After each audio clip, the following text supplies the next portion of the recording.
여보, 여보, 홍천 재래시장에서 갑자기 들려온 절절한 외침. 80대 할머니가 눈물을 흘리며 이재연의 손을 덥석 잡았다. 나야. 연아, 연아라고. 기억 안 나? 나는 널 기다렸다고.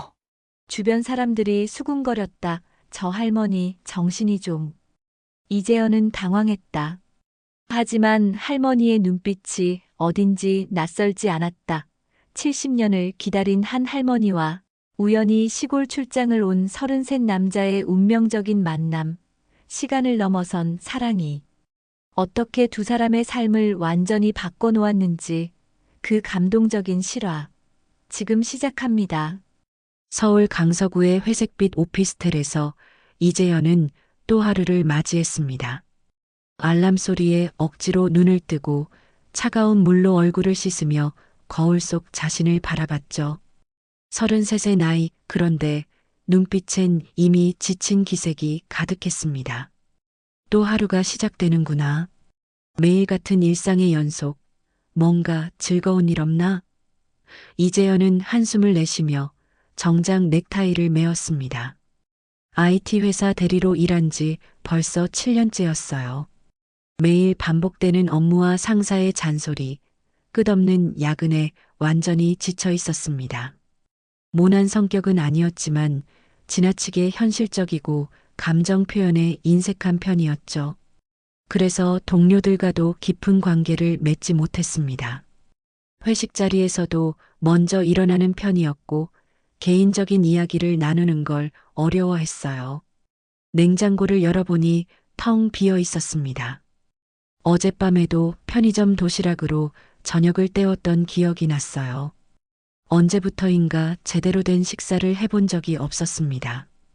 혼자 사는 생활이 벌써 몇 년째, 가족이라고 해봐야 오래전 이혼한 부모님 중 홀어머니뿐이었어요. 어머니와도 연락을 자주 하지 않았습니다. 한 달에 한두 번 안부 전화를 드릴 뿐이었죠. 어린 시절부터 가족에 대한 따뜻한 추억이 거의 없었거든요. 아버지는 이재연이 어릴 때 집을 나갔고 어머니는 생계를 위해 늘 바빴습니다. 그래서 혼자 보내는 시간이 많았어요. 지하철 출근길, 이재연은 창밖을 멍하니 바라봤습니다. 스마트폰을 들여다보는 사람들, 졸고 있는 직장인들, 모두가 자신과 별반 다르지 않아 보였어요. 다들 똑같은 일상을 살아가고 있는 것 같았습니다. 내 인생이 이게 다인가? 이재연은 속으로 중얼거렸어요. 최근 들어 이런 생각이 자주 들었습니다. 과로와 스트레스로 몸도 마음도 한계에 다다른 느낌이었거든요. 회사를 그만둘까 하는 생각도 심각하게 고려하고 있었습니다. 회사에 도착해서도 이재연의 하루는 여느 때와 다를 바 없었어요. 모니터 앞에 앉아 코딩을 하고 지루한 회의에 참석하고 점심엔 혼자 근처 식당에서 김치찌개를 후루룩 마셨습니다. 동료들과 함께 먹자는 제안도 있었지만 귀찮아서 혼자 가는 편이었죠. 오후 2시쯤 팀장이 다가와 말했습니다. 재연아, 갑자기 급한 일이 생겼어. 강원도 홍천 쪽 클라이언트 미팅이 있는데 내일부터 이틀 정도 출장 가야겠어. 홍천이요? 이재연은 고개를 들었습니다. 시골 출장은 처음이었어요. 응, 거기 펜션 단지 시설 관리 시스템 구축하는 프로젝트거든. 현장 확인하고 요구사항 정리해서 와야 해. 급하게 잡힌 일정이라 미안하다. 이재연은 잠시 생각했습니다. 사실 서울을 벗어나는 것도 나쁘지 않다는 생각이 들었어요. 요즘 같은 답답한 상황에서는 환경을 바꿔보는 것도 좋을 것 같았거든요. 알겠습니다. 언제까지 준비하면 될까요? 내일 아침 일찍 출발해야 하니까 오늘 미리 준비해둬. 자료는 메일로 보내줄게. 네, 알겠습니다. 그날 저녁 이재연은 오랜만에 일찍 퇴근했습니다. 집에 돌아와 간단한 짐을 챙기면서 왠지 모르게 기대되는 마음이 들었어요. 홍천이라는 곳이 어떨지, 시골의 공기는 어떨지 궁금했습니다. 서울에서 태어나 자란 이재현에게 시골은 낯선 곳이었거든요. 노트북과 필요한 서류들을 가방에 넣고 갈아입을 옷 몇 벌을 챙겼습니다. 그러고 보니 이렇게 출장을 가는 것도 꽤 오랜만이었어요. 보통은 서울 시내에서 해결되는 일들이 대부분이었거든요. 다음 날 아침, 이재현은 평소보다 일찍 일어났습니다. 동서울 터미널에서 홍천행 버스에 몸을 맡겼어요. 버스가 서울을 벗어나자 창밖 풍경이 점차 바뀌기 시작했습니다. 높은 빌딩들이 사라지고 푸른 산과 넓은 들판이 펼쳐졌어요. 이상하게도 답답했던 가슴이 조금씩 트이는 걸 느꼈습니다. 서울의 빽빽한 건물들과 매연 냄새에 익숙해져 있던 터라 이런 탁 트인 풍경이 새로웠어요. 1시간 반 정도 지나서 홍천에 도착했습니다. 이재현은 버스에서 내리자마자 깊게 숨을 들이마셨어요. 맑은 공기와 함께 어디선가 풍겨오는 흙냄새, 그리고 새소리가 귓가에 들려왔습니다. 서울에서는 절대 느낄 수 없었던 평온함이었죠. 와, 정말 다르네. 낡은 버스 정류장, 오래된 간판들, 그리고 천천히 걸어가는 어르신들의 모습이 어딘지 모르게 정겨웠어요. 시간이 천천히 흐르는 듯한 느낌이었습니다. 펜션으로 가는 길을 묻기 위해 이재현은 근처로 향했습니다. 그런데 길을 걷다 보니 처음으로 마음의 여유를 느꼈어요. 항상 바쁘게 돌아가는 도시의 리듬에서 벗어나니 자신이 얼마나 급하게 그리고 기계적으로 살아왔는지 깨달았습니다. 여기서 며칠 지내면 좀 나아질까? 이재현은 혼잣말을 했어요. 그런데 그때 멀리서 들려오는 시장 소리가 귓가에 닿았습니다. 활기찬 상인들의 목소리, 손님들과 주고받는 정겨운 대화들. 이재현은 무의식적으로 그 소리를 따라 걸어갔습니다. 이재현은 시장 소리를 따라 걷다 보니 어느새 홍천의 오래된 재래시장 앞에 서 있었습니다. 막걸리 냄새와 파전 굽는 고소한 향기가 코끝을 자극했어요. 서울의 대형마트와는 전혀 다른 분위기였습니다.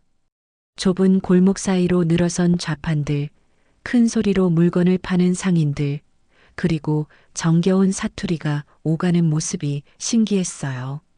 저기 실례합니다. 이재현은 과일을 파는 아주머니에게 다가갔습니다. 혹시 솔밭 펜션이라고 아세요? 거기 가는 길 좀 알려주실 수 있나요? 아, 솔밭 펜션? 거기 새로 생긴 데지. 아주머니는 친절하게 길을 알려줬습니다. 여기서 쭉 가다가 삼거리에서 왼쪽으로 돌면 되는데 걸어서는 좀 멀어. 택시 타고 가는 게 나을 거야. 감사합니다. 이재현은 고개를 끄덕이며 돌아서려던 순간이었습니다. 여보, 여보. 갑자기 누군가 이재현을 보고 하는 소리였어요. 아니, 정확히는 여보라고 불렀습니다. 이재현은 고개를 돌려봤지만 자신을 부르는 사람을 찾을 수 없었어요. 그런데 그때 허름한 한복 차림의 할머니 한 분이 비틀거리며 이재현 쪽으로 달려오고 있었습니다. 80대는 되어 보이는 할머니였는데 얼굴에는 눈물이 가득했어요. 여보, 정말 여보 맞지? 할머니는 이재현의 손을 덥석 잡았습니다. 나야, 연아야. 연아, 기억 안 나? 이재현은 깜짝 놀라 손을 빼려고 했지만 할머니의 소나기는 생각보다 강했어요. 주변 사람들이 하나둘 쳐다보기 시작했습니다. 할머니, 죄송하지만 저 처음 뵙는 분인데요. 이재현은 당황한 채 말했습니다. 저 서울에서 온 사람이에요. 아니야, 아니야. 할머니는 고개를 격렬하게 저었습니다. 당신이야, 분명히 당신이야. 태수야, 나 기다렸다고. 정말 오래 기다렸어. 태수요? 이재현은 더욱 당황했어요. 자신의 이름은 재현인데 할머니는 자꾸 태수라고 부르고 있었습니다. 시장 사람들이 점점 더 많이 모여들었어요. 수군거리는 소리들이 들려왔습니다. 저 할머니가 박연아 할머니지? 맞아. 요즘 들어 더 심해지신 것 같아. 그분 정신이 좀 안 좋으시다던데. 과일 가게 아주머니가 이재연에게 다가와 작은 목소리로 말했습니다. 미안해요. 저 할머니가 요즘 들어 치매가 좀 심하셔서 그래요. 자꾸 돌아가신 약혼자를 찾으신다고. 약혼자요? 응, 젊었을 적에 약혼한 남자가 있었는데 한국 전쟁 때 군대에 갔다가 못 돌아왔대요. 그 후로 평생 혼자 사셨는데 요즘 들어 그 사람이 돌아온다고 자꾸 그러셔. 이재연은 할머니를 다시 바라봤습니다. 연하라고 하신 할머니는 여전히 이재연의 손을 꼭 잡고 놓아주지 않고 있었어요. 그런데 이상했습니다.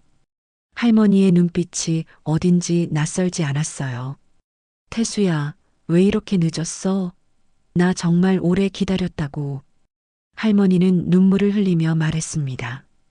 편지도 안 보내고 연락도 없고 그래도 돌아와줘서 고마워.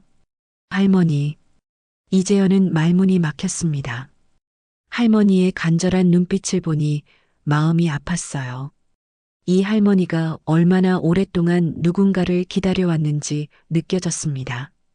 그때 시장 상인 중 한 명이 다가와 말했습니다. 연하 할머니, 이분은 태수 씨가 아니에요. 서울에서 온 손님이라고 하잖아요. 아니야. 할머니는 강하게 고개를 저었습니다. 분명히 태수야. 얼굴도 똑같고 목소리도. 태수가 맞다고. 이재연은 할머니의 말에 뭔가 이상함을 느꼈어요. 자신과 똑같은 얼굴이라니 그게 가능한 일일까요? 그런데 할머니는 너무나 확신에 차 있었습니다. 할머니, 혹시 그 태수라는 분 사진 같은 거 있나요? 이재연은 조심스럽게 물어봤습니다. 있지, 있고 말고. 할머니는 눈을 반짝이며 대답했어요. 집에 가면 보여줄게. 우리 함께 찍은 사진도 많아. 주변 사람들은 이재연을 걱정스럽게 바라봤습니다. 치매에 걸린 할머니의 말을 믿고 따라가는 게 좋을지 모르겠다는 표정이었어요. 그런데 이재연은 이상하게도 할머니를 따라가고 싶다는 생각이 들었습니다. 단순한 호기심 때문만은 아니었어요. 할머니가 말하는 태수라는 사람이 정말 자신과 닮았는지, 그리고 이 할머니가 평생 어떤 사람을 기다려왔는지 알고 싶었습니다.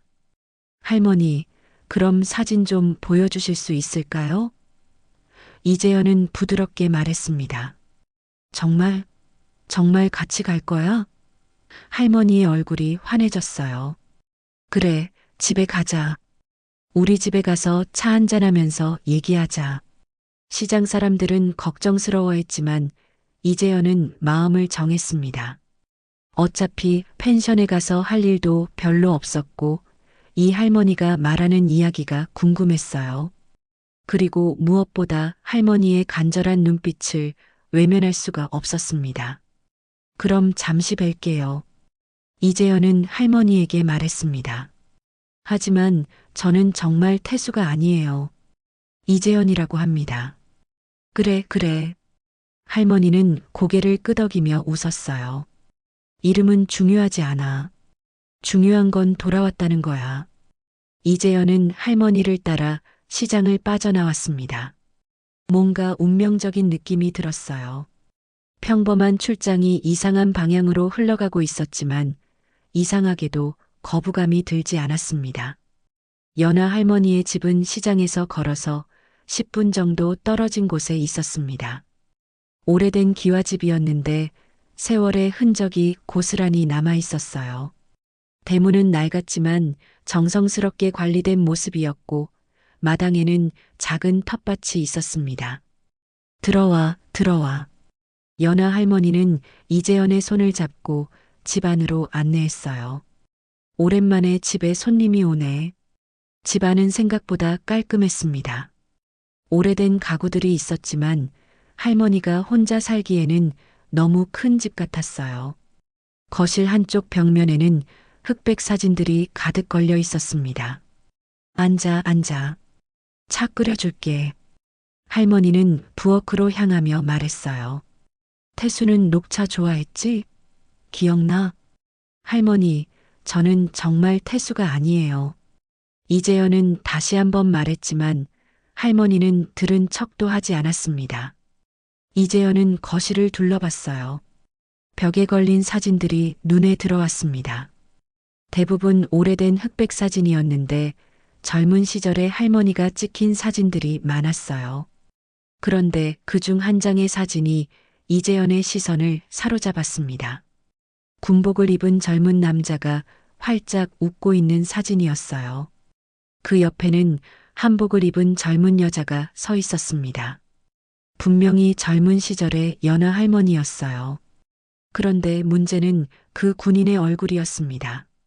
이게 그 군인은 놀랍게도 지금의 이재현과 얼굴이 거의 똑같았습니다. 머리카락 스타일이나 옷차림은 다르지만 얼굴 생김새는 정말 비슷했어요. 이재현은 다른 사진들도 살펴봤습니다. 군인과 연하 할머니가 함께 찍은 사진이 여러 장 있었어요. 놀이동산에서 찍은 사진, 바닷가에서 찍은 사진, 그리고 약혼식 같아 보이는 사진도 있었습니다. 어떻게 이럴 수가? 이재현은 믿을 수 없다는 표정으로 사진을 바라봤어요. 정말 자신과 똑같은 얼굴이었습니다. 마치 자신이 그 시대로 돌아가서 찍은 사진 같았어요. 차 나왔어. 연하 할머니가 쟁반에 차를 들고 나왔습니다. 뭘 그렇게 열심히 보고 있어? 할머니, 이 사진 속 사람이 태수라는 분인가요? 이재현은 사진을 가리키며 물어봤어요. 그럼 당연하지. 할머니는 웃으며 대답했습니다. 우리 약혼하고 나서 찍은 사진이야. 참 잘생겼지? 지금도 똑같이 잘생겼고. 이재현은 할머니의 말에 섬뜩함을 느꼈어요. 정말 자신과 똑같은 얼굴이었거든요. 우연의 일치라고 하기에는 너무 비슷했습니다. 할머니, 혹시 이분 이름이 정확히 뭐라고 하셨나요? 이태수야. 우리 태수? 할머니는 사진을 쓰다듬으며 말했어요. 군에 입대하기 전에 약혼했는데 전쟁이 나는 바람에. 전쟁이요? 응, 한국 전쟁 때 통신병으로 갔어. 그런데 어느 날부터 편지가 안 왔어. 나중에 들어보니 실종됐다고 하더라고. 이재현은 가슴이 두근거리기 시작했어요.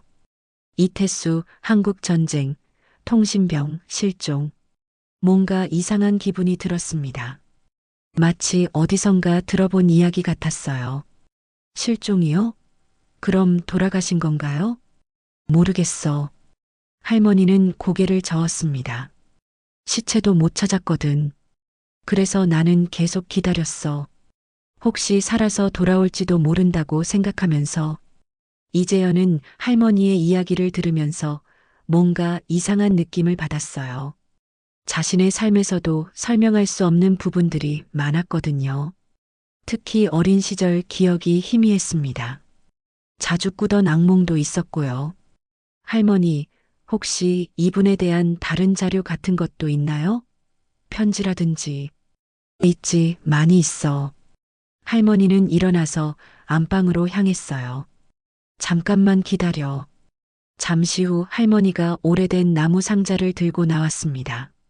상자를 열자 편지와 사진, 그리고 낡은 서류들이 나왔어요. 이게 태수가 군대 가기 전에 쓴 편지들이야. 할머니는 편지 뭉치를 꺼내며 말했어요. 매일매일 편지를 써줬거든. 이재현은 편지를 받아 읽어봤습니다. 정성스럽게 쓰인 편지였어요. 연하에 대한 사랑과 그리움이 가득 담겨 있었습니다. 그런데 이상했어요.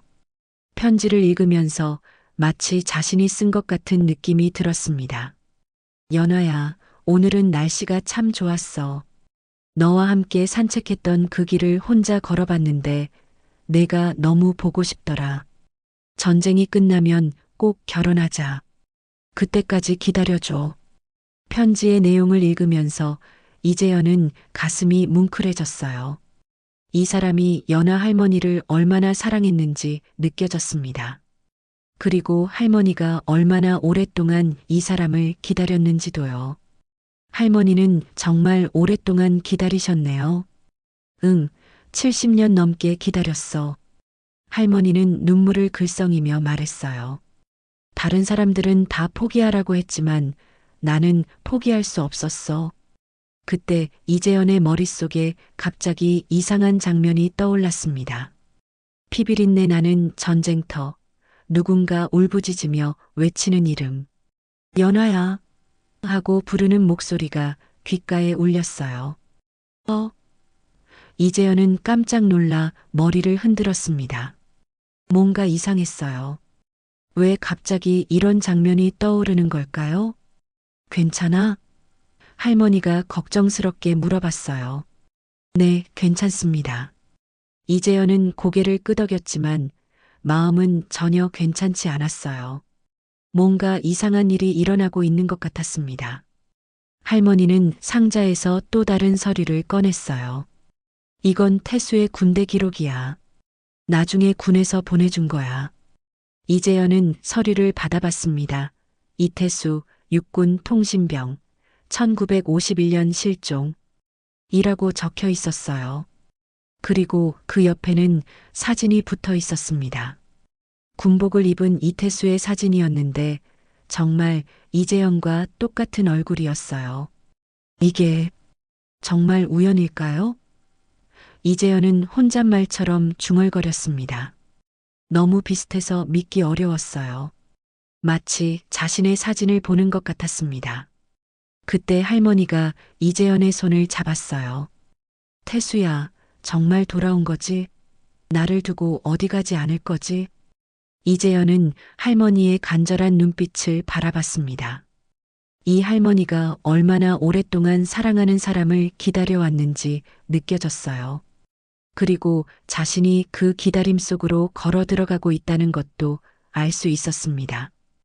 다음 날 아침, 이재현은 펜션에서 잠을 설쳤습니다. 밤새 이상한 꿈을 꿨거든요. 어딘지 모를 산속에서 누군가 자신의 이름을 부르는 꿈이었어요.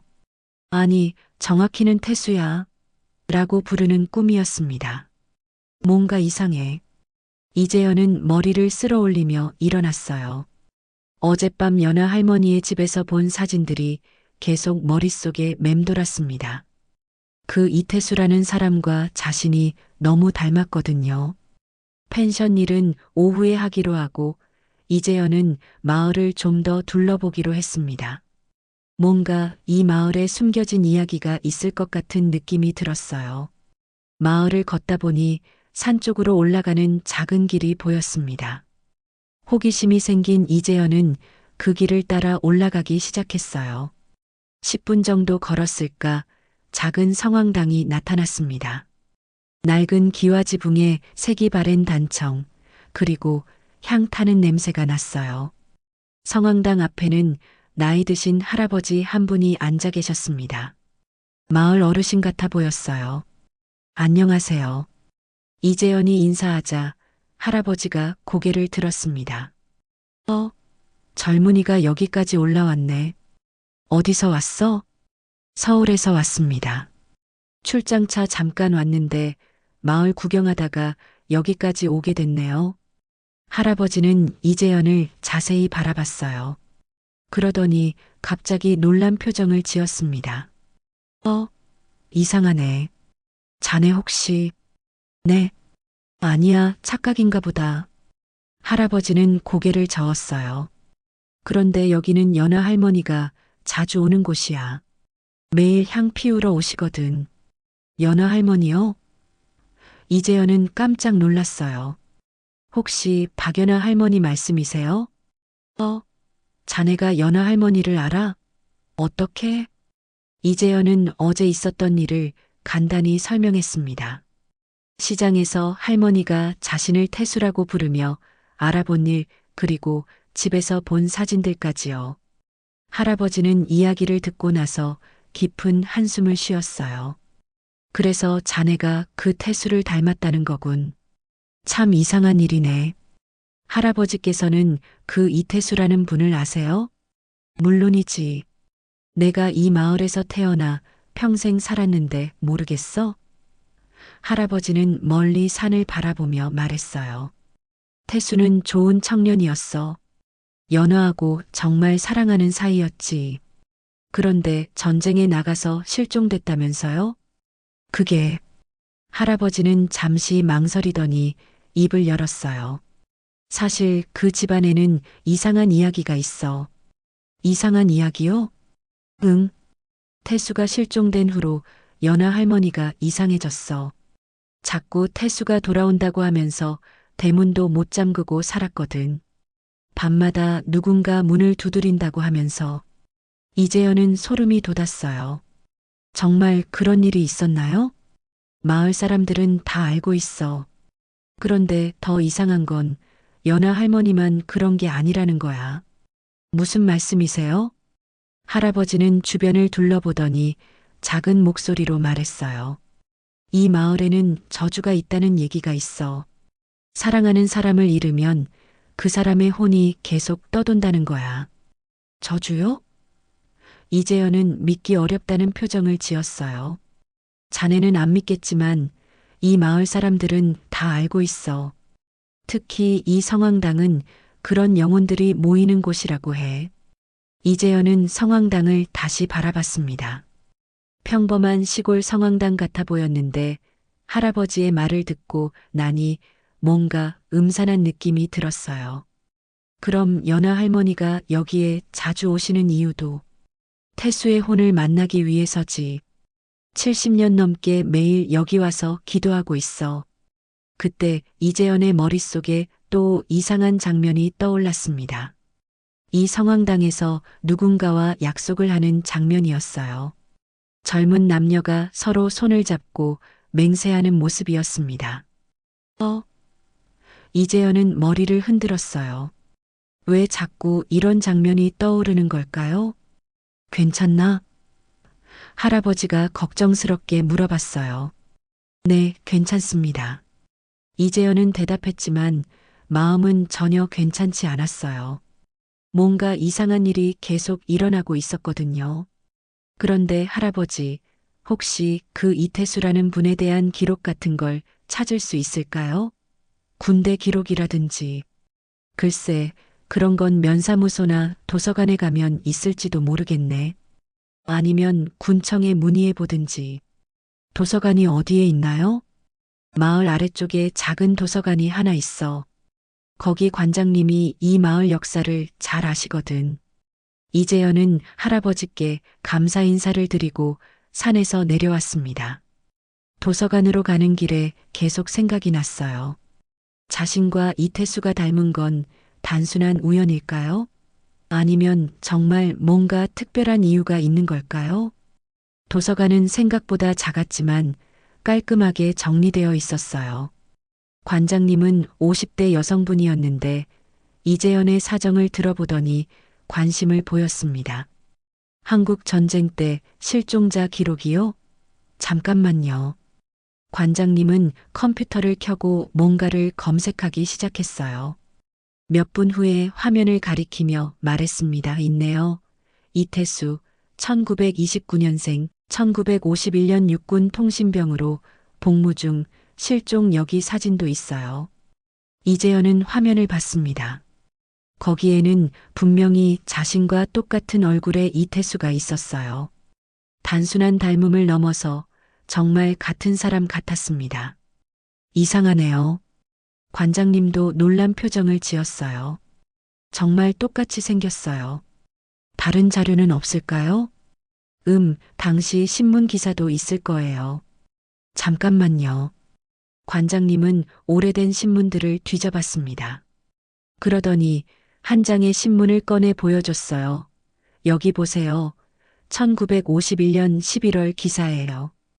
홍천 출신 통신병 이태수 씨 전선에서 실종이라고 나와 있네요. 이재현은 기사를 자세히 읽어봤습니다. 그런데 기사 마지막 부분에 이상한 내용이 있었어요. 이태수 씨는 실종 직전 동료들에게 약혼자인 박연아 씨에게 꼭 전해달라는 말을 남겼다. 살아서 꼭 돌아가겠다고. 이재현은 가슴이 두근거리기 시작했어요. 뭔가 중요한 단서를 찾은 것 같았습니다. 그리고 자신이 이 마을에 온 게 단순한 우연이 아닐지도 모른다는 생각이 들었어요. 출장을 마치고 서울로 돌아온 이재현은 마음이 복잡했습니다. 홍천에서 겪은 일들이 계속 머릿속을 맴돌았어요. 연하 할머니의 간절한 눈빛, 이태수와 자신의 놀라운 닮음, 그리고 설명할 수 없는 기억의 파편들까지 모든 게 현실 같지 않았습니다. 회사에서는 평상시와 다름없이 업무가 이어졌어요. 동료들은 출장 다녀온 소감을 물어봤지만 이재현은 대충 얼버무렸습니다.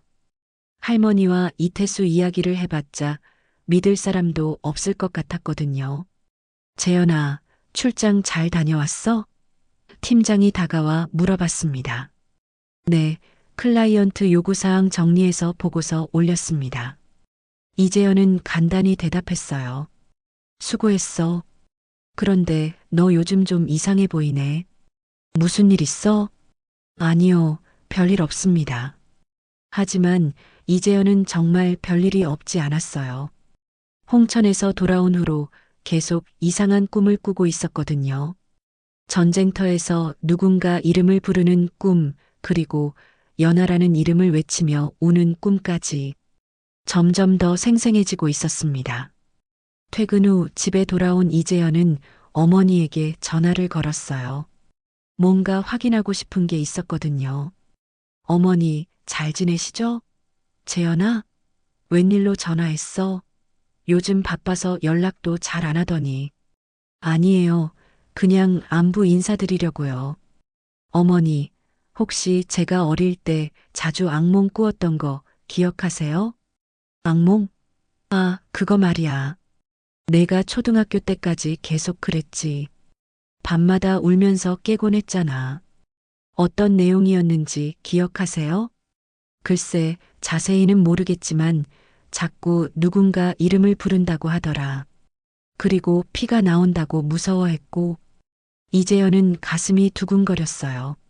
최근에 꾸는 꿈과 비슷했거든요. 어머니, 혹시 이태수라는 이름 들어보신 적 있나요?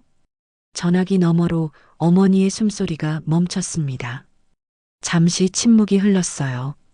왜 갑자기 그 이름을? 아, 그냥 출장 갔다가 우연히 들어서요. 혹시 아시는 분인가 해서. 재현아, 괜한 것에 관심 갖지 마. 그냥 잊어버려. 어머니의 목소리가 이상하게 떨렸어요. 분명히 뭔가 알고 있다는 느낌이었습니다. 어머니, 혹시 그분 아세요? 아니야, 모르는 사람이야. 그런 얘기는 그만하자. 어머니는 급하게 전화를 끊어버렸습니다. 이재현은 뭔가 이상함을 느꼈어요. 어머니의 반응이 너무 과했거든요. 며칠 후, 이재현은 어머니 집을 찾아갔습니다. 직접 만나서 이야기하고 싶었어요. 재현아, 갑자기 웬일이야? 어머니는 놀란 표정을 지었습니다. 그냥 안부 보러 왔어요.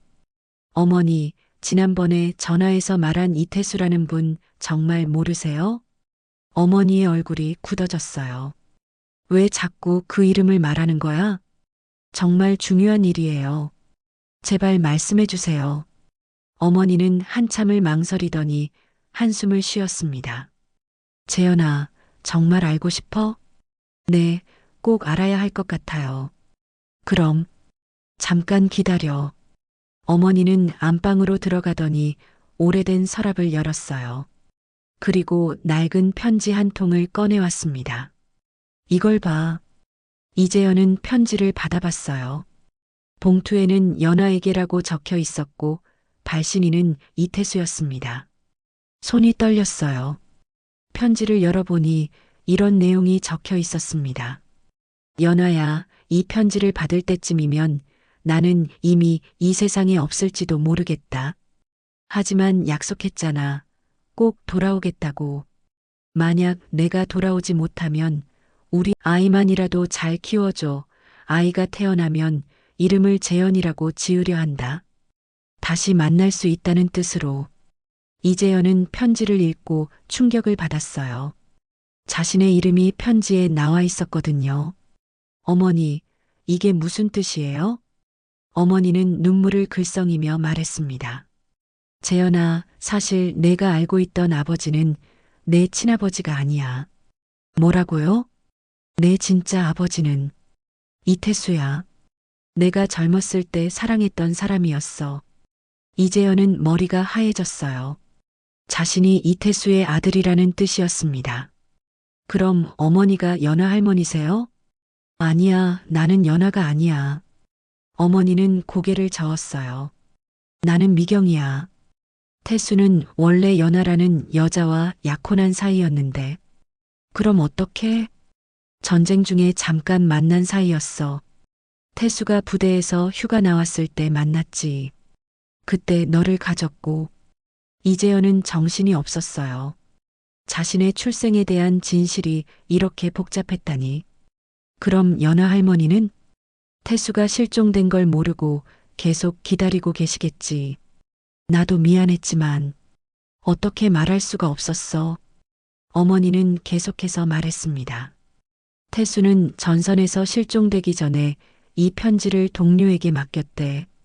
만약 자신에게 무슨 일이 생기면 내게 전해달라고. 그럼 아버지는 정말 돌아가신 거예요? 모르겠어. 시체를 찾지 못했거든. 하지만 70년이 넘었으니 이재현은 모든 조각이 맞춰지는 걸 느꼈어요. 자신이 이태수와 닮은 이유, 연하 할머니가 자신을 알아본 이유, 그리고 계속 꾸던 이상한 꿈들까지 모든 게 설명되었습니다. 어머니, 그럼 제가 홍천에서 만난 연하 할머니에게 이 사실을 말해드려야 하는 거 아니에요? 그건 내가 결정해. 하지만 할머니께 상처가 될 수도 있어. 이재현은 깊은 고민에 빠졌습니다. 연하 할머니는 70년 넘게 이태수를 기다렸는데 사실은 다른 여자와 아이를 가졌다는 사실을 알게 되면 얼마나 상처받을까요? 하지만 동시에 할머니가 계속 기다리고 있는 것도 안타까웠어요.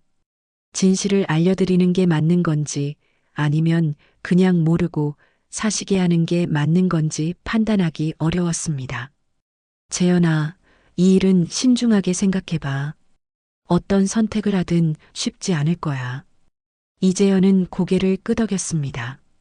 자신의 정체성에 대한 진실을 알게 된 지금 연하 할머니에게 돌아가야 할지 고민이 되었어요. 그리고 무엇보다 자신이 아버지 이태수의 아들로서 할머니에게 어떤 의미가 될지 생각해 봐야 했습니다. 며칠간의 고민 끝에 이재현은 결심을 굳혔습니다.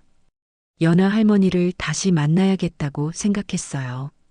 진실이 무엇이든 70년을 기다린 할머니에게 뭔가 답을 드려야 할 것 같았거든요. 토요일 아침, 이재현은 다시 홍천행 버스에 몸을 맡겼습니다. 이번에는 출장이 아니라 개인적인 일로 온 거였어요. 가슴이 두근거렸습니다. 할머니에게 뭐라고 말해야 할지 아직 정하지 못했거든요. 홍천에 도착한 이재현은 곧바로 연하 할머니 집으로 향했습니다. 대문 앞에 서서 한참을 망설였어요. 용기를 내어 문을 두드리자 곧 할머니가 나오셨습니다. 어머, 태수야. 할머니는 이재현을 보자마자 환한 미소를 지었어요. 정말 다시 와줬구나. 며칠 연락이 없어서 혹시 또 어디 간 건 아닌가 걱정했어. 할머니, 안녕하세요. 이재현은 복잡한 마음으로 인사했습니다. 오늘 할머니와 꼭 이야기하고 싶은 게 있어서 왔어요. 그래. 들어와, 들어와. 차 끓여줄게. 할머니는 기뻐하며 이재현을 집 안으로 안내했어요. 거실에는 지난번과 똑같이 이태수의 사진들이 걸려 있었습니다. 이재현은 그 사진들을 바라보며 복잡한 심경이 되었어요. 할머니, 저 사실은. 이재현은 말을 시작하려다가 멈췄습니다. 어떻게 시작해야 할지 모르겠더라고요. 왜? 무슨 말 하려고? 할머니가 차를 내오며 물어봤어요. 할머니, 혹시 이태수 아저씨가 군대에 가기 전에 다른 여자를 만난 적은 없었을까요? 할머니의 표정이 잠시 굳어졌습니다. 왜 갑자기 그런 걸 물어? 제가 서울에서 확인해 본 결과가 있어서요. 이재현은 조심스럽게 말했어요.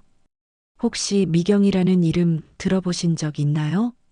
할머니는 찻잔을 놓고 이재현을 바라봤습니다. 미경이? 그 이름을 어디서? 할머니께서 아시는 분이신가요? 알긴 알지. 할머니는 한숨을 쉬었어요. 태수가 부대에서 휴가 나왔을 때 잠깐 만났던 여자야. 하지만 그건 그냥 뭐였나요? 할머니는 한참을 망설이더니 말했습니다. 전쟁 중이라 모든 게 불안정했어. 태수도 언제 죽을지 모르는 상황이었고, 그 여자도 혼자였거든. 서로 위로가 되었던 거겠지. 이재현은 할머니가 이미 그 사실을 알고 있었다는 걸 깨달았어요. 그럼 할머니께서는 그때부터 알고 계셨던 건가요? 태수가 마지막 편지에서 미안하다고 했어.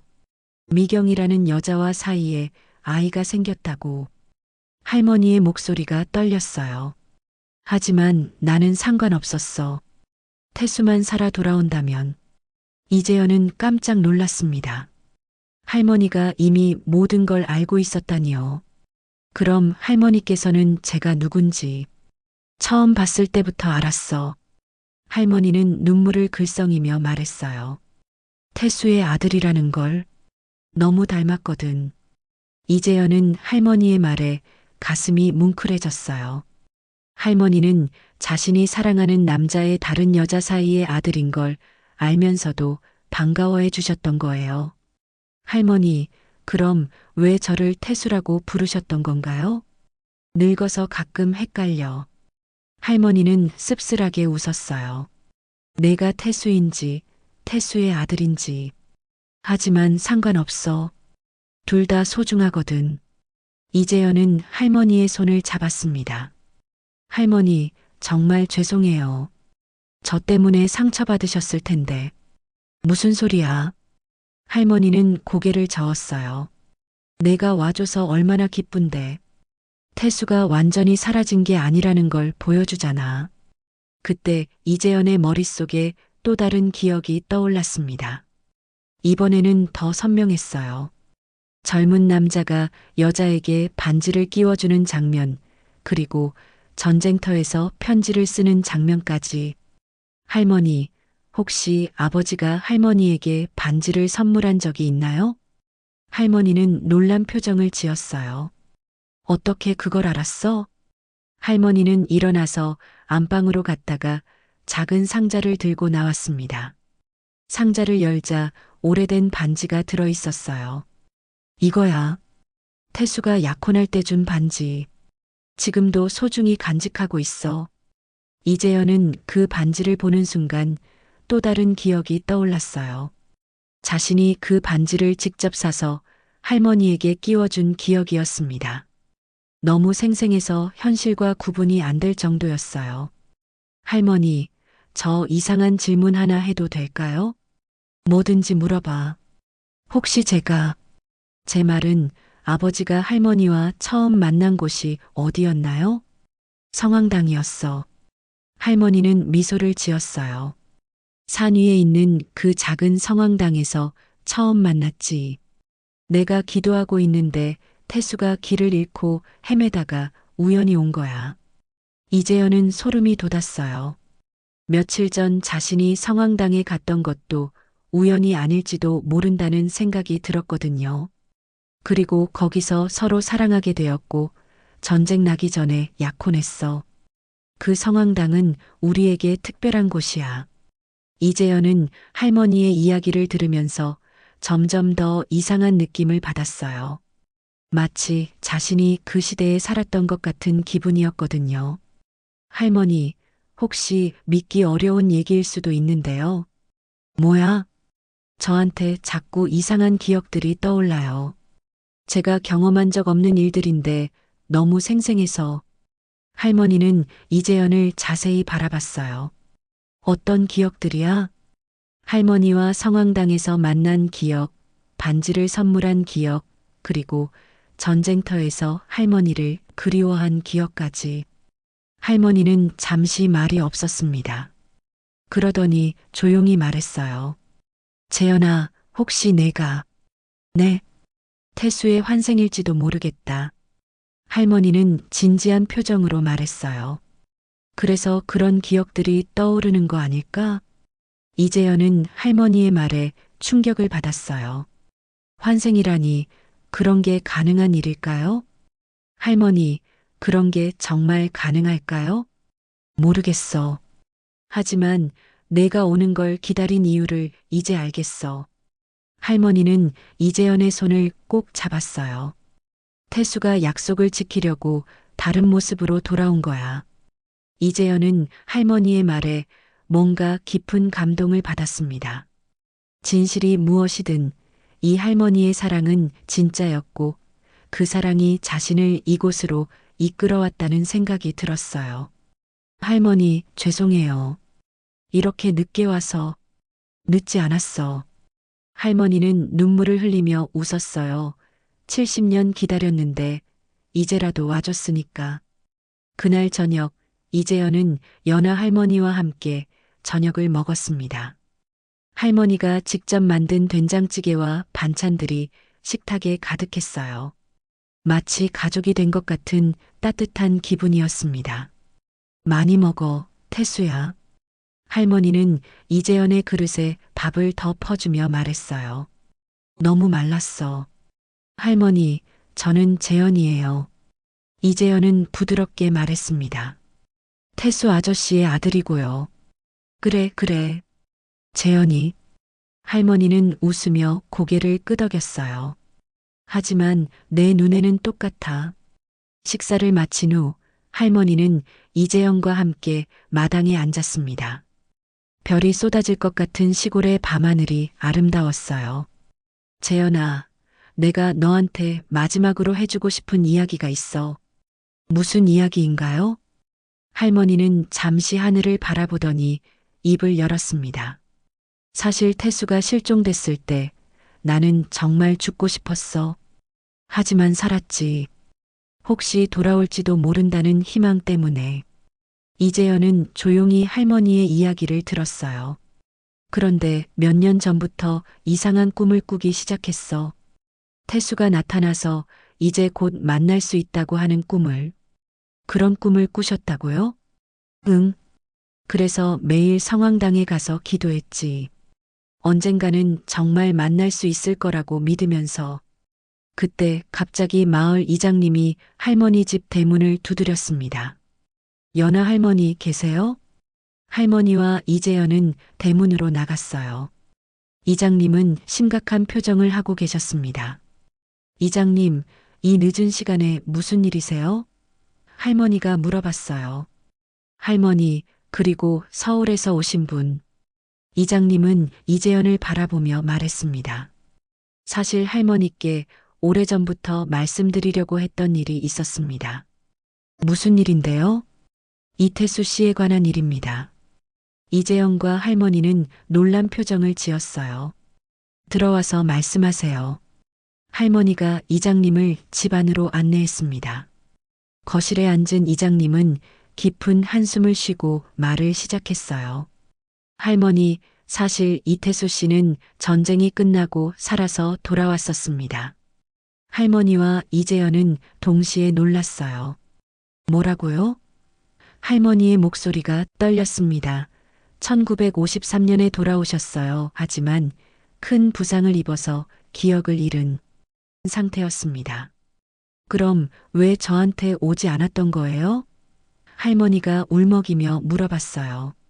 그때 이태수 씨는 자신이 누구인지도 기억하지 못했습니다. 마을 사람들이 할머니 이야기를 해줬지만 전혀 기억하지 못하셨어요. 이재연은 충격을 받았습니다. 아버지가 살아서 돌아왔었다니요. 그래서 어떻게 된 건가요? 이재연이 물어봤어요.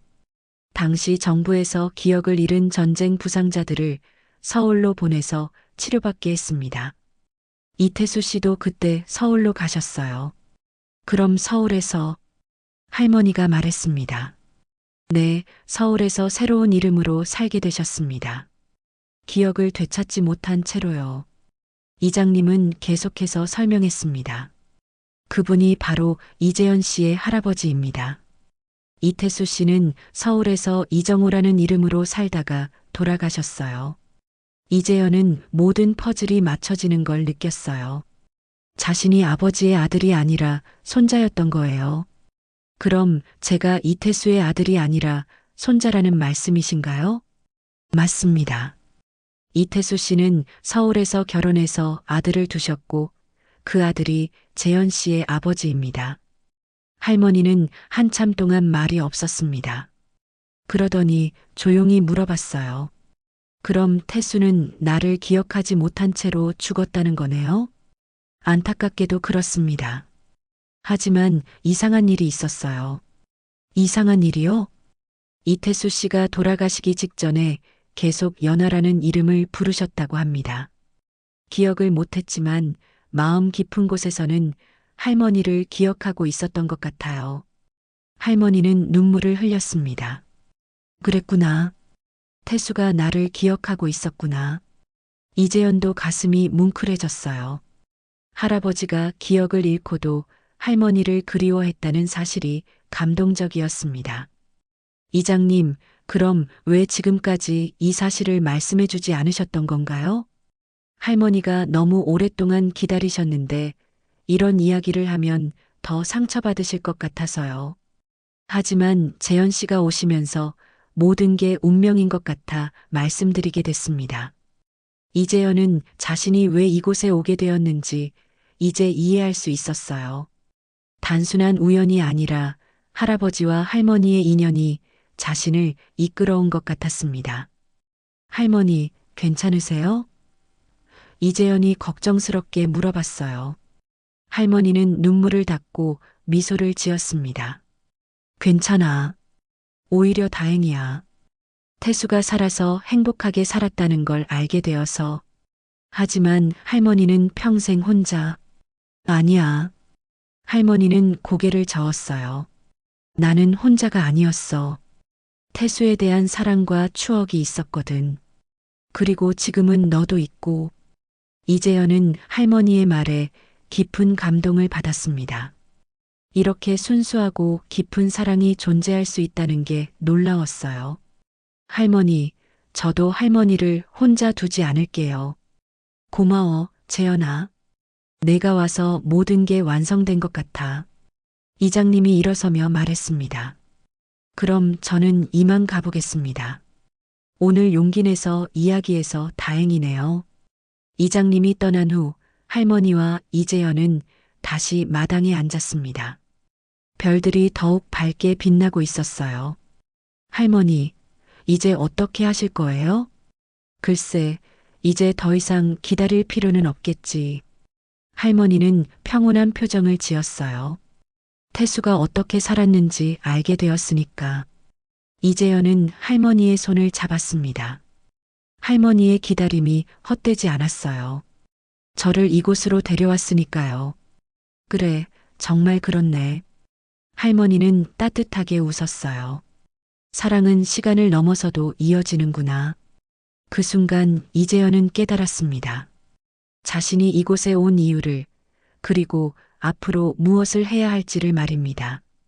그날 밤, 이재현은 연하 할머니 집에서 하룻밤을 보냈습니다. 할머니가 깨끗한 이불을 깔아주시며 우리 태수방에서 자렴이라고 하셨거든요.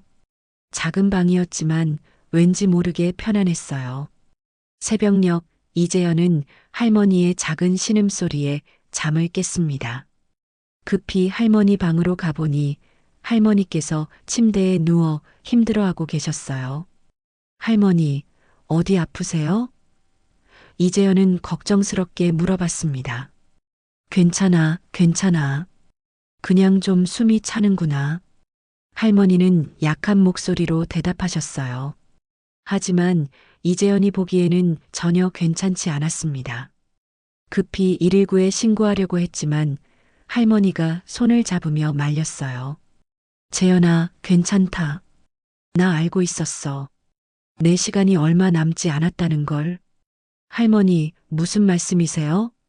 몇 달 전부터 병원에서 계속 검사받고 있었어. 의사 선생님이 시간이 많지 않다고 하시더라고. 이재현은 충격을 받았어요. 할머니가 아프셨다는 걸 전혀 몰랐거든요. 그럼 왜 저한테 말씀 안 하셨어요? 뭐하러 걱정시켜? 그리고 내가 와줘서 이제 마음이 편해졌어. 할머니는 미소를 지으며 말했어요. 태수의 이야기를 끝까지 들을 수 있어서 정말 다행이야. 이재현은 할머니의 손을 꼭 잡았습니다. 할머니, 병원에 가셔야 해요. 아니야, 여기가 좋아. 태수와의 추억이 있는 이 집에서 마지막을 맞이하고 싶어. 할머니는 이재현을 바라보며 계속 말했어요. 재현아, 나 한 가지 부탁이 있어. 무엇이든지 말씀하세요. 내가 죽으면 성황당 옆에 묻어줘. 태수와 처음 만난 그곳에. 할머니, 이재현의 눈에 눈물이 고였어요. 그리고 너는 서울로 돌아가지 마. 이 마을에 남아서 살아줘. 저요? 응. 이 집도 이 마을도 이제 내 것이야. 태수의 손자니까. 이재현은 할머니의 말에 가슴이 뭉클해졌습니다. 처음 만난 할머니였지만 마치 진짜 가족 같은 느낌이었어요. 할머니, 저 정말 여기 남을 수 있을까요? 저는 도시 사람인데. 괜찮아. 사람은 어디서든 살 수 있어. 중요한 건 마음가짐이야. 햇살이 창문으로 들어오기 시작했습니다. 할머니는 점점 더 약해져 가셨지만 얼굴은 평온해 보였어요. 재현아, 창문 좀 열어줄래? 바람이 들어왔으면 좋겠어. 이재현이 창문을 열자 시원한 바람이 방 안으로 들어왔습니다. 새소리와 함께 멀리서 들려오는 마을의 소리들이 평화로웠어요. 참 좋다. 할머니는 눈을 감으며 말했어요. 태수야, 정말 오래 기다렸지? 이제 만날 수 있겠네. 할머니, 저는 태수가 아니라 재현이에요. 알고 있어. 할머니는 눈을 뜨고 이재현을 바라봤어요. 하지만 너를 통해서 태수를 느낄 수 있어. 그것만으로도 충분해. 오전 10시쯤 마을 이장님이 찾아오셨습니다. 할머니의 상태를 보고 깜짝 놀라셨어요. 연아 할머니, 괜찮으세요? 이장님, 제가 부탁드릴 게 있어요. 할머니는 약한 목소리로 말했어요. 재현이를 마을 사람으로 받아주세요. 이 아이가 이제 이 집의 주인이에요. 할머니, 그런 말씀 마세요. 병원에 가셔야. 아니야, 괜찮아. 할머니는 고개를 저었어요. 내 시간이 다 됐어. 오히려 다행이야. 태수를 다시 만날 수 있으니까. 점심때쯤 되어서 할머니는 더욱 약해지셨습니다.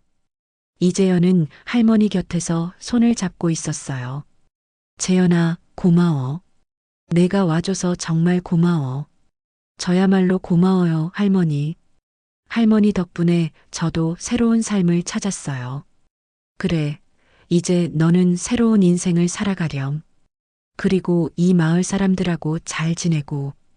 할머니는 잠시 눈을 감고 있다가 다시 뜨셨어요. 재현아, 마지막으로 성황당에 한 번 더 가고 싶어? 데려다 줄 수 있을까? 할머니, 힘드실 텐데. 괜찮아. 꼭 가고 싶어? 이재현은 할머니를 업고 성황당까지 올라갔습니다. 할머니는 생각보다 가벼우셨어요. 성황당에 도착해서 할머니를 조심스럽게 앉혀드렸습니다. 여기가 좋아. 할머니는 성황당을 바라보며 말했어요. 태수와 처음 만난 곳이야. 할머니는 이재현의 손을 잡고 말했어요. 재현아, 사랑이라는 게 참 신기한 거구나. 죽음조차도 이길 수 있어.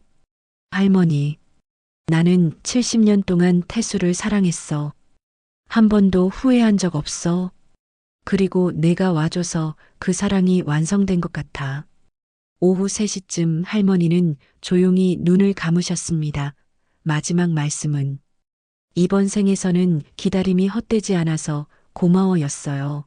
이재현은 한참 동안 할머니 곁에 앉아 있었습니다. 슬프기보다는 할머니가 평온하게 가신 것 같아서 위로가 되었어요.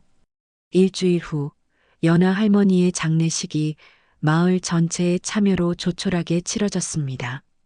할머니의 유언대로 성황당 옆 작은 언덕에 모셨어요. 이재현은 서울 회사에 사표를 내고 홍천에 정착하기로 했습니다. 할머니가 남겨주신 집에서 살면서 마을에 작은 카페를 열었어요. 연하다방이라는 이름을 붙였습니다.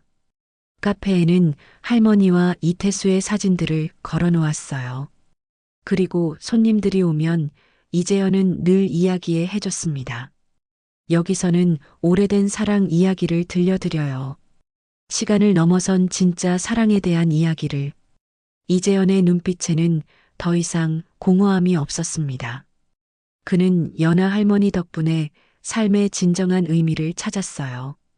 그리고 할머니가 평생 지켜온 사랑의 가치를 사람들에게 전하며 새로운 인생을 시작했습니다. 매일 저녁 이재현은 성황당에 올라가 할머니 무덤에 꽃을 놓고 말했어요.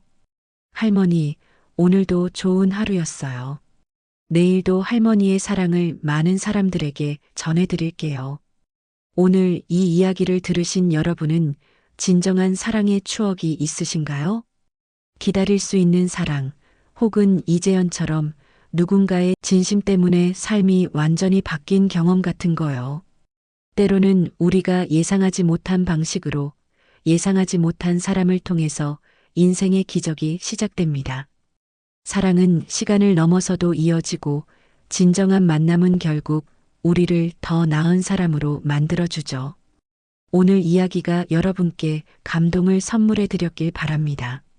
마음이 울림이 있으셨다면 좋아요, 구독 부탁드립니다. 무료로 할 수 있는 사랑의 표현입니다. 오늘도 좋은 하루, 행복한 하루의 여정을 만들어 가시는 아름다운 날 되시길 바랍니다. 함께 해주셔서 진심으로 감사합니다.